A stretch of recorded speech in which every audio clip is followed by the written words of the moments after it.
Binigyan din ng Department of Trade and Industry ang pagpapaigting ng Administrasyong Marcos Jr. sa trade cooperation at iba pang aspeto sa sunod-sunod na pagpupulong kasama ang mga kinatawa ng iba't ibang bansa.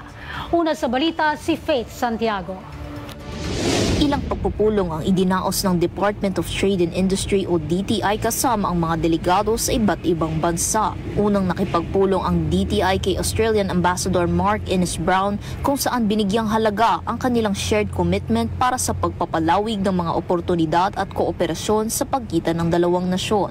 Nakipagpulong din si Secretary Cristina Roque kay Pakistan Ambassador Dr. Asima Rabbani para sa pagpapalalim ng trade and investment cooperation. Sa pakikipag-usap naman kay new ambassador ng Israel to the Philippines na si Dana Kirsch, muling ipinagtibay din ang commitment to closer economic cooperation ng bansang Pilipinas at Israel.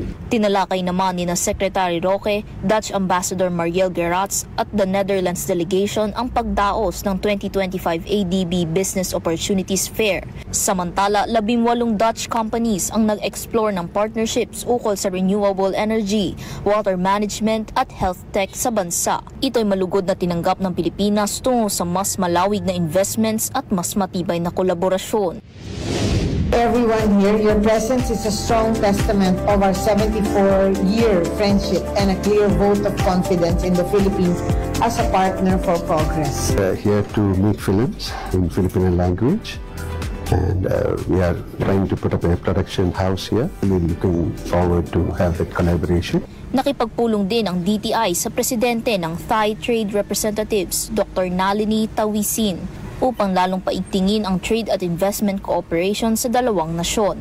Patuloy ang mga ito ng pagsisikap ng administrasyon tungo sa mas maigting, accessible, inklusibo, secure at matibay na bagong Pilipinas. Nauuna sa mga balitang totoo at laging bago. Faith Santiago, Alauna sa Balita, Congress TV.